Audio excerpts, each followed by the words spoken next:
Hello friends, ज्ञान की रफ्तार यूट्यूब चैनल में आप सभी का स्वागत है। आज हम बायोलॉजी का अपना तीसरा प्रैक्टिस सेट करेंगे।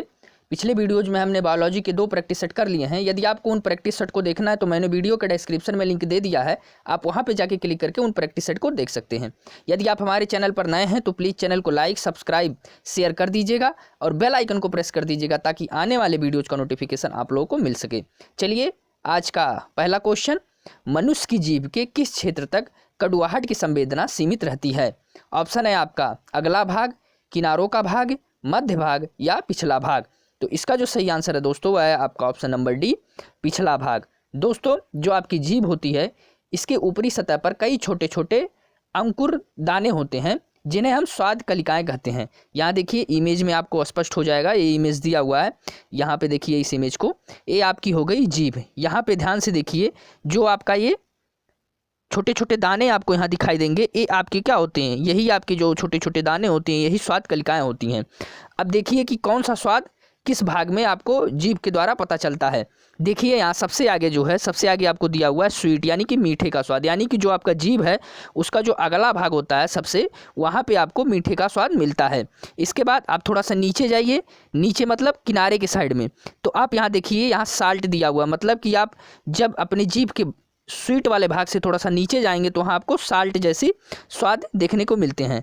और देखिए यहाँ किनारे किनारे, फिर और नीचे जाइए, यहाँ किनारे वाले भाग पे आपको सावर दिया हुआ है, मतलब कि किनारे आपको खट्टे का स्वाद मिलता है। और सबसे पीछे वाले भाग में, यानी कि सबसे नीचे वाले भाग में जो सबसे पीछे है, यहाँ पे देखिए बिटर दिया हुआ है, मतलब कड़वा का स्वाद मिलता है। मतलब कि आपके जीभ का जो सबसे अगला भाग होता है वहाँ पे आपको मीठे का स्वाद मिलता है, जो सबसे पिछला भाग है वहाँ से आपको कड़वाहट का स्वाद का पता चलता है। इसके बाद बगल बगल में, ये देखिए बगल में जो है यहाँ पे सावर यानी कि खट्टे का स्वाद पता चलता है। और उसके थोड़ा सा ऊपर आएंगे आप तो यहाँ पे साल्ट यानी कि नमकीन का स्वाद यहाँ से पता चलता है। अगला क्वेश्चन दोस्तों, एमनियोसेंटेसिस किसकी विधि का नाम है?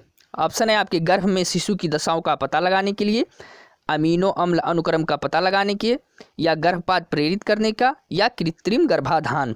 तो इसका जो सही आंसर है दोस्तों वह है आपका ऑप्शन नंबर ए, गर्भ में शिशु की दशाओं का पता लगाने के लिए। यहाँ पे ध्यान से देखिए आप, ये एक फिगर मैं लेके आया हूँ, इससे आप समझ जाएंगे। देखिए ये जो फिगर दिया हुआ है, यहाँ ध्यान से इस फिगर को देखिए आप लोग, ऊपर की साइड में, ऊपर की साइड में आप लोग ध्यान से देखिए। यहाँ देखिए, यहाँ पे सिरिंजी लगी हुई है, ये आपका जो अल्ट्रासाउंड वगैरह लगा हुआ है, ये जो आपका दिया हुआ है एमनियोटिक जो फ्लूइड है ये इसमें भरा हुआ रहता है। और इसी के माध्यम से हम यह पता लगाते हैं कि बच्चे की जो स्वास्थ्य है वो किस प्रकार से है। यानी कि एमनियोसेंटेसिस के माध्यम से हम यह पता लगाते हैं कि बच्चे का स्वास्थ्य इस समय कैसा चल रहा है। फिगर को आप लोग ध्यान से देख लिए होंगे, उम्मीद है दोस्तों। चलिए अगले क्वेश्चन पे चलते हैं। जन्म से पहले शिशु का लिंग किसके द्वारा सुनिश्चित होता है? ऑप्शन है आपके पिता के शुक्राणु से, माता के डिंब द्वारा, या फिर एक और दोनों एक साथ, मतलब कि जो ऊपर दोनों ऑप्शन दिए हैं दोनों एक साथ, या फिर माता के पोषण द्वारा। तो इसका जो सही आंसर है दोस्तों वह है आपका ऑप्शन नंबर ए, पिता के शुक्राणु द्वारा। मतलब जन्म से पहले जो शिशु का लिंग होता है वो पिता के शुक्राणु द्वारा सुनिश्चित किया जाता है। अगला क्वेश्चन दोस्तों, केकड़े के कितने पैर होते हैं? ऑप्शन है आपका 12, 10, 8 या 6। तो इसका जो सही आंसर है दोस्तों वह है आपका ऑप्शन नंबर सी, 8। यानी कि केकड़े के जो पैर होते हैं उस संख्या में कितने होते हैं? 8 होते हैं। आप लोग यहाँ फिगर में गिन भी सकते हैं, मैंने फिगर लेके आया हूँ, फिगर को ध्यान से देखिए। ये जो केकड़ा दिया हुआ है इसके 8 पैर इसमें दर्शाए गए हैं। देखिए यहाँ पे 1, 2, 3, 4, 5, 6, 7, 8। चलिए अगले क्वेश्चन पे चलते हैं। निम्न में से कौन सी केवल स्त्रियों में पाई जाती है? ऑप्शन है आपका थायराइड, पिट्यूटरी, अंडाशय या एडिनाइड। इनमें से ऐसा क्या है जो केवल स्त्रियों में पाया जाता है?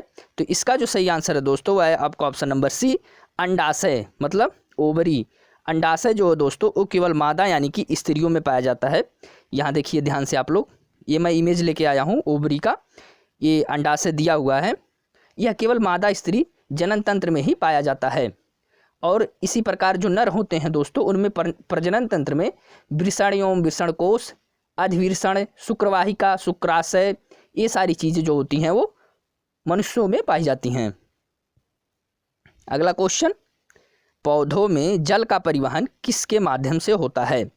ऑप्शन है आपका कैम्बियम, फ्लोएम, एपिडर्मिस या जाइलम।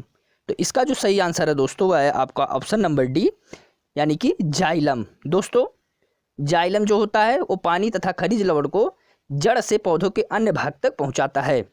मैं एक फिगर लेके आया हूं, इसका ध्यान से आप लोग यहाँ देखिएगा, थोड़ा जूम कर दे रहा हूँ। ये देखिए जाइलम और फ्लोएम की जो क्रिया होती है वह इसमें दर्शाई गई है। ध्यान से देखिए, नीचे की तरफ है आपका वाटर और मिनरल्स जो हैं, यानी कि जो जल और आपके खनिज हैं, इसको जाइलम क्या करता है, इसको जाइलम यहाँ से लेके ऊपर तक पौधों तक क्या करता है, पहुँचाता है। ठीक है, यहाँ आपका इधर जाइलम दिया हुआ है, इधर फ्लोएम दिया हुआ है। इसमें क्या होता है कि जो आपका जाइलम होता है वह वन वे होता है। वन वे फ्लो का क्या मतलब हुआ कि मतलब यह केवल नीचे से ऊपर जो है खनिज और जल को पहुंचाता है, जबकि आपका जो फ्लोएम होता है वो आपका टू वे फ्लो होता है। मतलब यह ऊपर से जो है भोजन को नीचे भी लाता है और नीचे से वाटर वगैरह को भी ऊपर पहुंचाता है। ठीक है, चलिए अगले क्वेश्चन पे चलते हैं।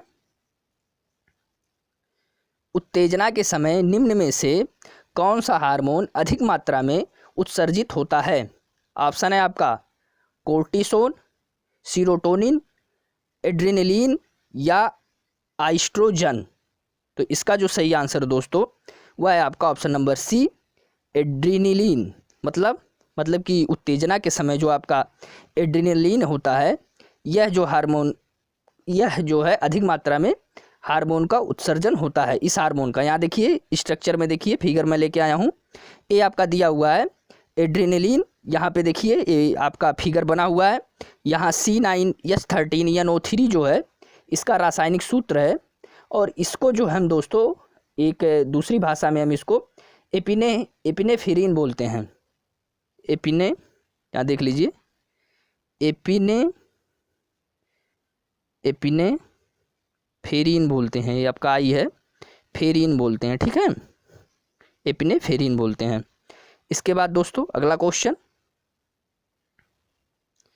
निम्नलिखित में से वे रक्त कणिकाएं कौन सी हैं जो रोगों का प्रतिरोध करने में सहायता करती हैं?